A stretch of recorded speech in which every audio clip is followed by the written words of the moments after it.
ಕಮಲ ಕಮಲ ಕೆರೆಯಲ್ಲಿದ್ದರೆ ಚಂದ, ತೆನೆ ಹೊಲದಲ್ಲಿದ್ದರೆ ಚಂದ. ಈ ದಾನ ಧರ್ಮ ಮಾಡುವ ಕೈ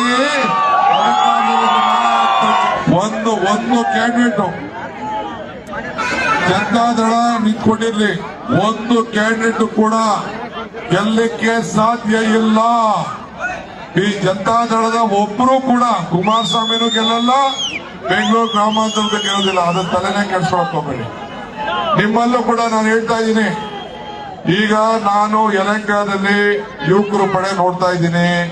ನನ್ನ ಕಣ್ಣೇ ಸಾಕ್ಷಿ. ಯಲಹಂಕ ಆದಿಯಾಗಿ ಚಿಕ್ಕಬಳ್ಳಾಪುರದಲ್ಲಿ ಸುಧಾಕರ್ ಸೋಲೋದು ಖಚಿತ, ರಕ್ಷಾ ಗೆಲ್ಲೋದು ನಿಶ್ಚಿತ. ಸುಧಾಕರ್ ಸೋಲೋದು ಖಚಿತ, ರಕ್ಷಾ ರಾಮಯ್ಯ ಗೆಲ್ಲೋದು ನಿಶ್ಚಿತ. ಇದು ನೀವು ಬರ್ಕೊಳ್ಳಿ. ಇದನ್ನ ನಾನು ಸುಧಾಕರ್ಗೆ ಹೇಳ್ತಾ ಇದ್ದೀನಿ, ನೀನು ಬಡವರ ಪರವಾಗಿ ನಿಂತ್ಕೊಳ್ಳಿಲ್ಲ. ಕೋವಿಡ್ ಅಲ್ಲಿ ಲಂಚ ಹೊಡೆದಿದ್ಯೆ, ಎತ್ತಾಳೆ ಹೇಳ್ದ, 40,000 ಕೋಟಿ ನೀವು ಹೊಡೆದಿದ್ಯೆ, ಇದೆಲ್ಲ ಆಗಿದೆ. ಕಾಂಗ್ರೆಸ್ ಪಕ್ಷಕ್ಕೆ ಮೋಸ ಮಾಡಿದ್ಯೆ, ನಿನ್ಗೆ ಅರ್ಹತೆ ಇಲ್ಲ ಅಂತ ಹೇಳಿ ಅಲ್ಲೇ ಹೇಳಿ ರಾಗರೀಗ ಆಡಿ ಕೊನೆಗೆ ಇದ್ದಾರೆ ಬಿಡಿ. ಯಾರು ಸೋಲ್ಸ್ಬೇಕಾಗಿಲ್ಲ, ಬಿಜೆಪಿಯವರೇ ತೀರ್ಮಾನ ಮಾಡ್ಬಿಟ್ಟವ್ರೆ. ಬಿಜೆಪಿಯವರೇ ತೀರ್ಮಾನ ಮಾಡವ್ರೆ, ಸುಧಾಕರ್ನ ಸೋಲ್ಸಲೇಬೇಕು ಅಂತ ತೀರ್ಮಾನ ಮಾಡ್ಬಿಟ್ಟವ್ರೆ. ಆದ್ರಿಂದ ನೀವು ಎಲ್ಲ ಬಿಜೆಪಿಯವರ ಮನೆಗೂ ಹೋಗ್ಬೇಕು, ಜನತಾದಳದವ್ರ ಹತ್ರಕ್ಕೆ ಹೋಗ್ಬೇಕು, ಕೈ ಮುಗಿಬೇಕು, ಕೇಳಬೇಕು. 5 ಗ್ಯಾರಂಟಿ ನಾನು ಹಿಂದೆ ಹೇಳಿದ್ದೆ ಎಲೆಕ್ಷನ್ ಮುಂಚಿತವಾಗಿ.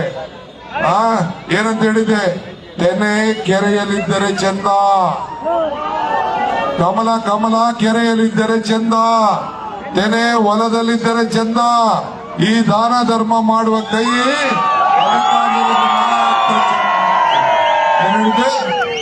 ಅಧಿಕಾರದಲ್ಲಿದ್ರೆ ಕೈ ಅಧಿಕಾರದಿಲ್ಲ. ಅಧಿಕಾರ ಕೈ ಇದ್ದಕ್ಕೇನಾಯ್ತು? 5 ಗ್ಯಾರಂಟಿ ಕೊಡ್ತು. 5 ಬೆರಳು ಸೇರಿ ಈ ಕೈ ಮುಷ್ಟಿ ಆಯ್ತು.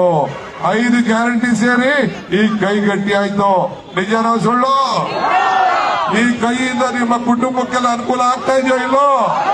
ತಿಂಗಳಿಗೆ ಸರಾಸರಿ 5,000 ಬರ್ತಾ ಇದೆಯೋ ಇಲ್ಲೋ? ಇದಂತ ಕೆಲಸ ಬಿಜೆಪಿಯವರು ಮಾಡಿದಾರೇನ್ರಿ? ದಳ ಮಾಡಿದಾರೇನ್ರಿ? ಉಪ್ಪು ಹಾಲು ಕುಡಿದ ಮೇಲೆ ಉಪಕಾರ ಸ್ಮರಣೆ ಇರಬೇಕೋ ಬೇಡವೋ?